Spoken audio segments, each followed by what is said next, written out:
Awan menggumpal di atas langit yang terlihat sangat dekat di atas kami. Mulai angin kencang menerpa dari arah depan juga belakang kami. Guntur juga kilatan-kilatan petir menyambari kami. Sangat menakutkan malam dengan kegaduhan alam yang dicampurkan berbagai fenomena mematikan dari dedemit ini. Sangat terasa sakit dada ini merasakan sesaknya nafas yang berlaris dari tadi hingga membuatku terjatuh. "Bangun, cepat lari atau kamu mati," ucapnya terngiang mendenging dalam telingaku. Kepala yang terus mengejar itu dengan wajah dan tawa yang mengerikan. Pocong, kuntilanak, bahkan bola api semua berterbangan sangat menakutkan. Sangat sesak napas ini untuk bernafas. Mau mengangkat tubuh yang masih tertimpa keril pun sangat berat aku rasakan. Kubuang tas gunungku, lalu mengerahkan tenaga untuk berdiri. "Ayo lari, jangan mati di sini." Terus kata-kata laki ini menyemangatiku. Semua lelembut para jin penghuni Dempo telah berterbangan mengitari kami. Alam juga murka terhadapku. Entah kesalahan apa yang telah aku dan teman-temanku buat di gunung ini. Sampai sambaran halilintar menghantam tanah yang membuat kami berdua terpental sangat jauh. Sakit sudah tidak terasa lagi. Badan ini rasanya sekujur tubuh sakit semua. Sangat lelah dan sudah tidak kuat lagi melalui semua ini. "Bangun, bangun, terus berlari." Dia yang tengah berdiri di depanku kembali mengulurkan tangannya. "Jangan pernah berhenti keluar dari dunia kelam, hanya melalui keyakinan diri dan keberanian. Yakini jalan pulang itu pasti didapati. Berdiam diri menunggu keajaiban itu adalah hal mustahil. Hanya orang hebat yang mampu bangkit dalam jatuhnya untuk kembali meraih kemenangan. Bangun, bangun, jangan mati di sini." Aku kuatkan diri, sementara semua telah tidak sanggup lagi untuk digerakkan. Gemetaran karena semua membuat ngeri. Terlebih 2 ekor harimau yang menuruni tebing secara pelan itu. Tatap matanya luruhkan keberanian, menggeram menakutkan jiwa. Laki-laki itu menatapku dengan pandangan cemas, menarikku menjauh dari siluman macan loreng yang semakin mendekat. Meski dengan semua kejadian ini, wajahnya tetap tenang. Entah siapa laki-laki ini, pendaki yang menyelamatkan hidupku. Menggelegar, terdengar auman kedua harimau itu menyibakkan mendung di atas kepalaku. Semua makhluk kepala menyeramkan itu, pocong, kuntilanak, banaspati, juga makhluk jangkrong, tengkorak itu semuanya sirna bagai debu yang tertiup angin. Mata nanar, berselimut ketakutan yang tidak bisa diungkapkan lagi. Kedua hewan buas itu menatap kepada kami berdua, seakan siap menerkam dengan taring yang putih terlihat. "Lari, kamu harus kuat," ajak laki-laki pendaki itu. Dengan dipapahnya, kami berdua lari semampunya, menaiki tebing terjal menuju puncak Dempo tanpa pencahayaan apapun. Headlamp, sumber penerangan satu-satunya, telah hilang entah kemana. Aku hanya mengimbangi langkah kakinya sebisaku. Akar yang menghilang seringkali menyantuk dan terjatuh. Dia hanya terus membangunkanku dan mengucapkan kata untuk terus berlari. Puncak Dempo. Aku berdiri setelah berlari cukup lamanya. Namun di sini dari kejauhan terlihat api yang sangat besar melesat ke arah kami. Kobaran itu membesar lalu berhenti di depan kami dengan berjarak tidak begitu jauh. Sampai perlahan berubah wujud menjadi seorang putri yang berparas sangat cantik dengan tatap mata penuh amarah. "Tinggalkan anak manusia itu, dia tidak akan selamat," kata sosok putri itu. "Sudah terlalu banyak manusia yang jiwanya tertinggal di sini, putri. Biarkan anak ini pulang dengan selamat," jawab laki-laki pendaki. "Mereka telah mengusik ketenangan tanahku. Mereka semua akan tinggal di sini. Biarlah cukup jiwa saya saja yang tertanam di tanah Dempo, tanpa ada lagi yang lainnya." Hahaha. Bawalah dia turun sampai waktu terbit fajar atau dia mati. Lalu sosok itu menghilang dari pandanganku, meninggalkan aku dengan sang pendaki misterius ini. Entah dia manusia atau bangsa lain, yang jelas ku dengar dia rela menggantikan keselamatan kami dengan jiwanya. Ingin mengucapkan kata berterima kasih padanya, namun membuka mulut saja aku tidak sanggup. Hanya bisa berdiri gemetaran menyaksikan ini semua. Entah kesalahan apa yang telah kami buat sampai Putri Dempo sangat begitu murka, hingga sosok itu meminta nyawa kami untuk menebus suatu kesalahan yang sama sekali tidak aku tahu. Ini belum berakhir, lari semampu kaki kamu sebelum matahari terbit, katanya. Kami pun kembali mengejar waktu untuk segera menuruni gunung. Ini langit terlihat begitu cerah dengan purnama yang besar menjadi penerang perjalanan kami. Semak belukar yang bergerak oleh terpaan angin masih menyembunyikan dedemit di sebaliknya. Kenapa hanya aku sendiri? Di mana yang lainnya? Batinku bertanya. Terus berlari, banyak berdoa, jangan pikirkan apapun, kata lelaki di depanku seakan dia tahu isi hatiku. Tiba-tiba langkah kakinya terhenti dengan tangan yang menghalangiku. Apalagi sekarang? Sosok wanita tua yang terlihat berdiri membelakangi kami. Ada benjolan di punggung bungkuknya. Perlahan kepalanya berputar ke arahku dengan badan tetap pada posisinya. Matanya hitam pekat, keriput kulit dengan tutul hitam menghias mengerikan. Lalu dia tersenyum menunjukkan pasangan taring. Dengan jari yang kurus berkuku panjang, dia menunjuk pada barisan manusia-manusia pucat dengan berbagai wujud menjijikan. Banyak wajah yang hancur membusuk, mengeluarkan bau yang sangat busuk. Rombongan seperti barisan tentara Belanda dengan seragam coklatnya yang lusuh, juga banyak lubang juga sobekan. Langkah mereka menuju ke arah kami. Tenang, ini tidak begitu berbahaya, kata si pendaki.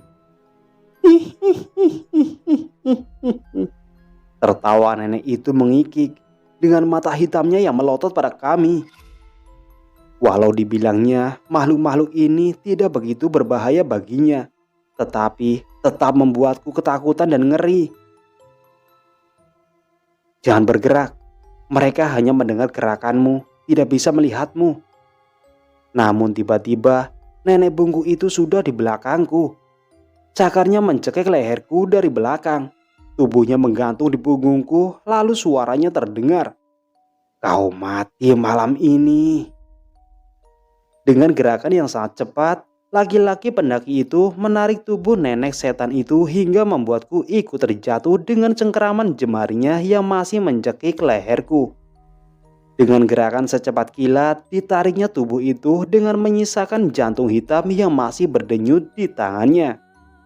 Lalu, melihat senyum si pendaki, memperhatikan taringnya juga. Lalu dipecahkan jantung itu, hingga si nenek bungkuk berubah menjadi seekor macan kumbang. Lalu sirna, meninggalkan asap yang membumbung ke angkasa. Barisan tentara mayat itu juga ikut lenyap dengan sirnanya sosok wanita tua tadi. Ini meninggalkan tanya dalam tertegunku. Siapa wujud ini?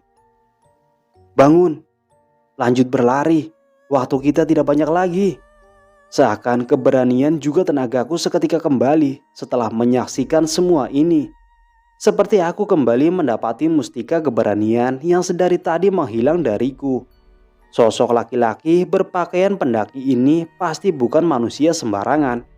Karena sempat mataku melihat ia mengeluarkan taringnya saat amarah menyelimutinya. Langkahku yang terasa ringan mengikuti larinya. Bahkan terbangan kuntilanak juga pocong kini ikut mengejar. Dari kejauhan juga terdengar auman harimau juga ketawa wanita. Seakan terus mengejar langkah lari kami. Tidak semua bangsa halus akan membawa kita ke dalam dunia kelam. Mereka juga ada yang terlahir dengan tugas menjadi pendamping manusia. Begitu banyak cara Tuhan memberi pertolongan dalam langkah hidup umatnya. Semua kembali atas kehendaknya. Masih belum usai mencari keselamatan diri, purnama penuh dengan cahayanya menjadi satu-satunya penerangan malam, menjadi penunjuk arah dalam lariku bersama sosok misterius ini. Pikiran yang masih dipenuhi dengan berjuta ketakutan, aku hanya menguatkan diri dengan hati yang selalu melantunkan doa. Berbagai luka tidak aku rasa. Yang aku rasakan hanya malam yang makin mencekam mendengarkan suara berbagai lelembut gunung Dempo. Tidak bisa memikirkan di mana semua sahabatku. Karena waktu semakin terus bergulir memutar. Waktu yang menanti langkahku terhenti dan mencabik nyawaku dengan tangan astralnya. "Kak, sebentar, kepalaku sakit sekali," teriakku kepada lelaki itu. Lalu dia menghentikan langkah larinya, menatapku dengan keprihatinan. "Tarik nafas, istirahat sebentar. Jangan pernah takut dengan yang akan datang kali ini," katanya yang mengingatkanku. Dalam lelahku saat beristirahat, kulihat Sam terbaring berlumuran darah di atas sebuah tebing tepat di atasku yang berjarak tidak begitu jauh, namun tidak ada jalur jalan untuk menjangkaunya. Jerry, suara Sam sangat lemah memanggilku. "Sam, tenang, aku ke situ, sabar," teriakku. Namun bahuku dipegang oleh si pendaki itu sambil menggelengkan kepalanya. "Kak, itu temanku, butuh pertolongan," ujarku padanya. Dia hanya tersenyum kepadaku lalu berkata, "Jangan mudah dikelabui jin, itu bukan temanmu." "Itu jelas Sam temanku, Kak, sumpah." Kapan kamu paham manusia?" Lalu dia mengusap mataku dengan telapak tangannya. Sam yang terkapar itu telah berubah menjadi sosok pocong yang menakutkan. Di sebelahnya berdiri anjing hutan dengan mata merah. Makhluk itu menatapku seakan aku akan dimangsanya. Terbang sebuah sosok wanita bertubuh sangat besar mengenakan kain putih yang lusuh. Kulit yang dipenuhi benjolan-benjolan mengeluarkan darah busuk. Rambut panjang berantakan dengan wajah yang menyeramkan. Tidak hanya sosok itu yang muncul. Dari arah belakang, keempat sahabatku juga terbang berhenti di belakang kolong wewe itu. Mereka tidak bergerak, seperti mayat dengan kulit yang sangat pucat. Ketawa itu memekikkan telingaku, sampai kedua tanganku menutup telinga yang berdenging sakit. Sekelip mata dari semua sisi sudah kembali dipenuhi oleh berbagai makhluk astral dengan berbagai wujud.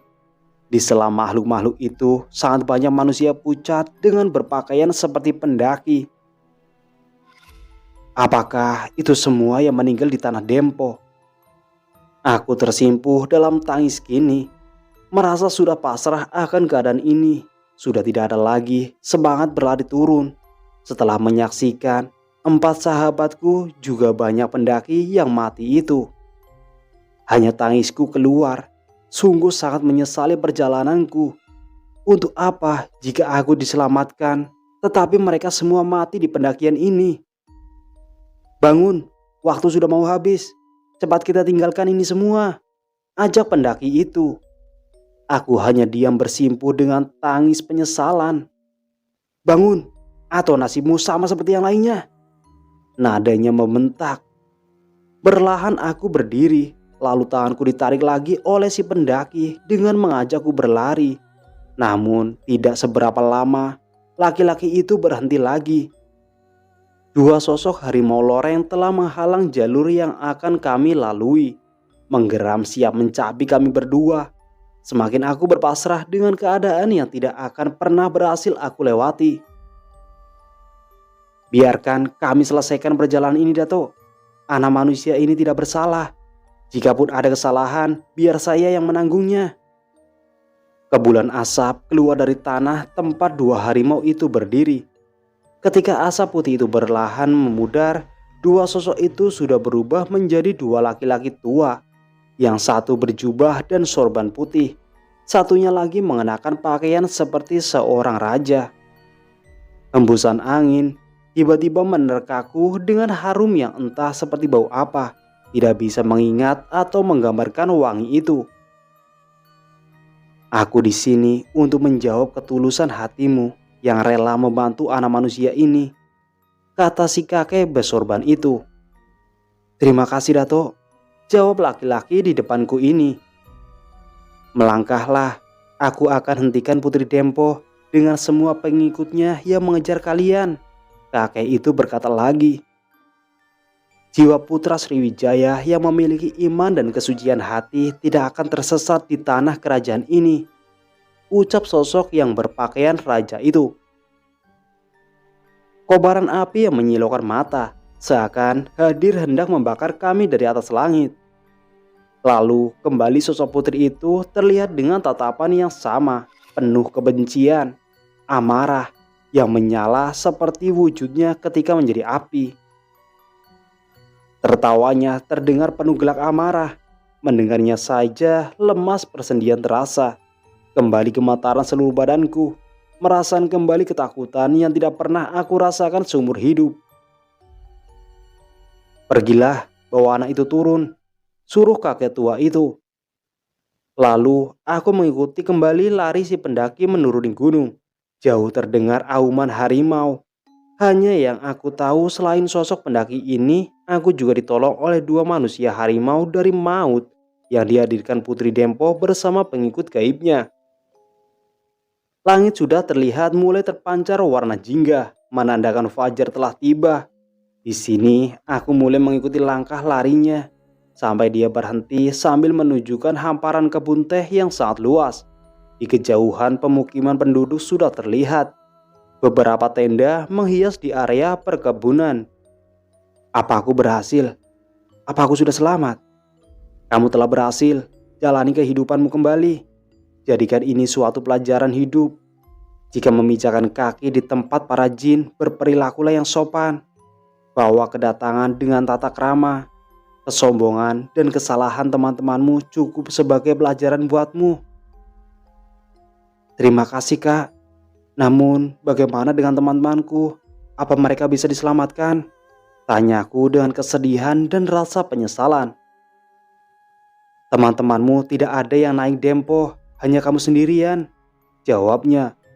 Hah? Kan aku barengan mereka. Siapa kakak sebenarnya? Dengan senyum memperlihatkan taringnya. Aku juga melihat jika matanya berwarna kuning menyala.